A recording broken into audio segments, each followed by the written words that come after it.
If you are a young professional, a new teacher who just recently ventured out into the world of teaching ESL, how do you stand out? Jobs are not really available, it's very competitive, there's so many great teachers out there. What can you do so that you can make yourself stand out from the crowd? What's up, guys? Thank you for joining my channel. And today I wanted to talk about 6 things I wish I had known while I was training to become an ESL teacher. So a little bit of background about myself. I've been a teacher for 12 years, and English is actually my second language. And I've always felt that I had to work 10 times as hard to become, a great teacher. And, in the beginning of my career, it wasn't always easy. I struggled a lot. It actually took me about 6 years or so until I was able to find a real full-time teaching position with, some decent salary and, benefits. And, when I was beginning or starting out, I didn't have anyone to kind of help guide me. Basically, I was just trying different things, teaching, at random English programs or some special ed programs, taking just any job, any teaching job that I could get, right, to kind of develop more experience and confidence in teaching.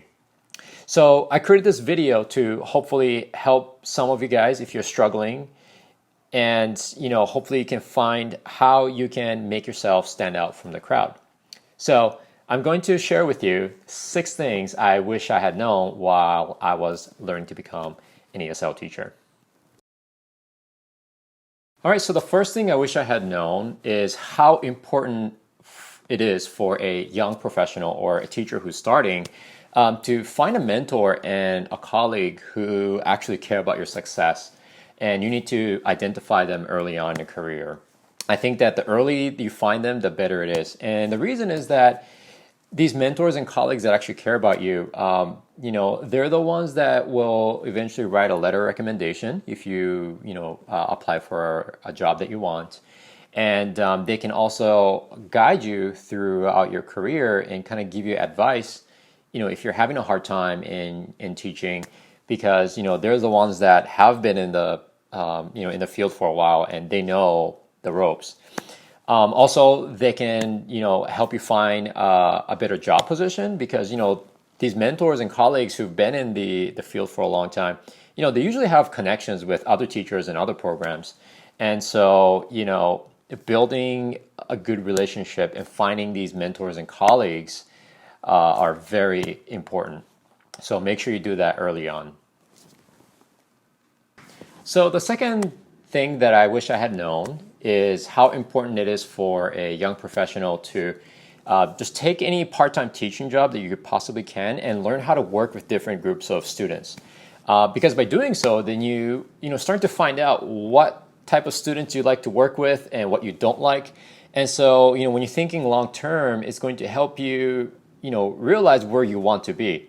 And so it's really important that you try working with different groups of students. So, try tutoring jobs, try teaching at, for the San Bernardino County or, wherever you are, be a substitute teacher, try teaching at different schools, different subjects. So just give yourself a lot of different, exposure to these environments. So the third thing I wish I had known is how important it is for a young professional to join a organization. And I'm talking about professional development organizations. So, obviously the famous one like TESOL. Obviously, if you're in ESL, you should already, have a membership with TESOL. If you live in California, then you can also join CATESOL, which is an affiliate of TESOL. Now, why is joining an organization like that is so important? Well, one is this is where you all meet a lot of friends, mentors, possible mentors, colleagues that, you click with. And, that's really important, right? So networking is, something as I mentioned earlier, it's really important. And also, by joining these organizations, you can also develop your leadership skills. So for example, when I first began, I joined a chapter level organization for CATESOL. And, I eventually became a chapter coordinator. And, What's really awesome is that, well, one, I get to work with a lot of other passionate teachers who are into the same things as you are. And two, you can host your own workshops with your own ideas and you can experiment and try new things. So that's really great. It makes your job, a lot more fun. Um, and yeah, and it also gives you an opportunity to present. So, that's really important that you present early on in your career because that's how you get credibility, right? You get people will know who you are because of this awesome presentation that you did. So even if you don't feel confident or you feel scared, join these organizations because they're really going to change your life, and you're going to be much happier because of it. So the fourth thing that I wish I had known is how taking online courses can dramatically enhance your career. So for example, 4 years ago, I discovered MOOC called Coursera.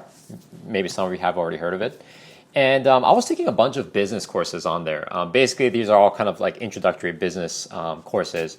And I probably took like 4 or 5 courses in a span of like 2 quarters.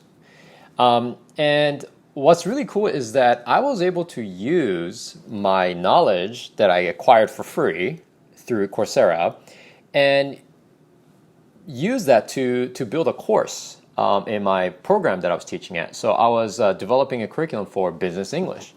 So I kind of became the business English guy. And so that was really helpful. And I also took some courses from TESOL, the TESOL organization. I'll put a link below in the description so you guys can check it out. I took a course on training for trainers, which was great. Basically, you learn how to create your own professional development program for the school that you teach at. And I also took a leadership course online, which was also free. And I learned about how to become a good leader, and you're reading different examples of these famous leaders in TESOL, and so I was able to learn a lot from these experiences. And in fact, that's one of the reasons why it inspired me to create this YouTube channel, because it's through the TESOL program for training for trainers.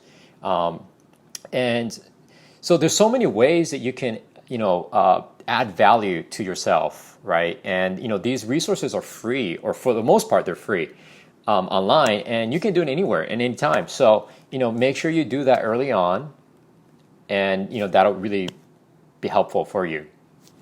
So on to the fifth thing of what I wish I had known is how critical it is for you to identify your unique strength. Know who you are as a teacher, know what you're good at.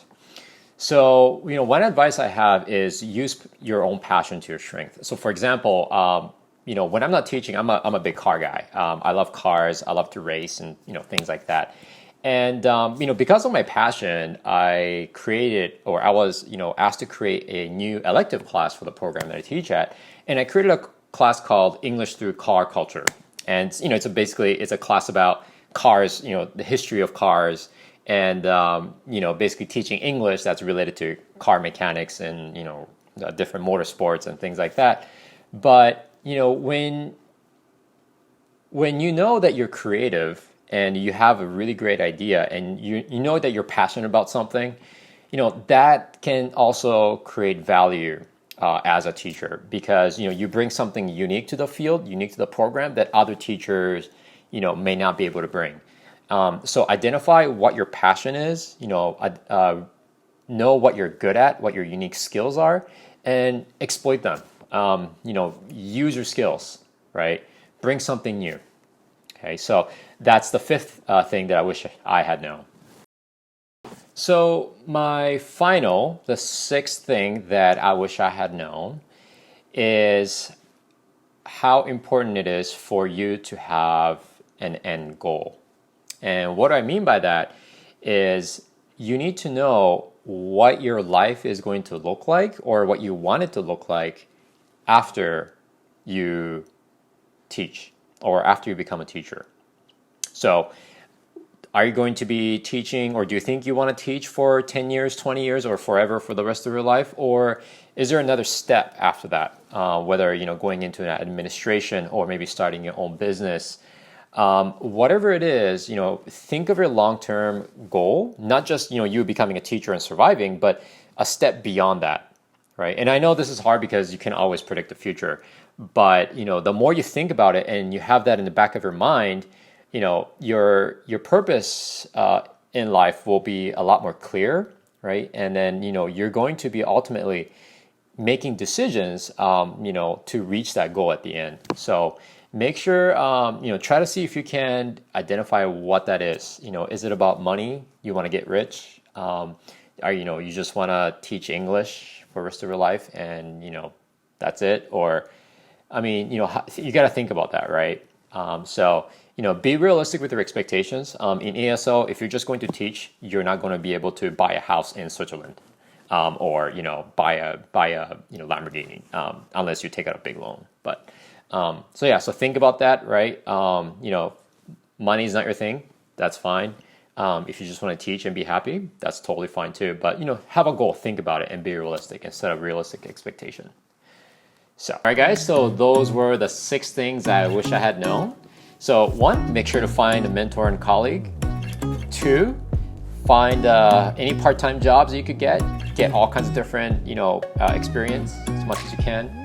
3, join professional organizations like TESOL or, other education-related organizations. 4, take online certification course or, just keep developing new skills by taking classes. And 5, think of what you're good at, what your strengths are, and think of how you can bring your own passion into teaching. And the 6th one is make sure to think of your long-term goal. Where do you want to be after you become a teacher? So I hope you find this information helpful. And if you have any questions or comments, please comment below. And I'm also looking for possible new content to upload. So if you have something interesting, please comment below. And don't forget to subscribe. See you guys.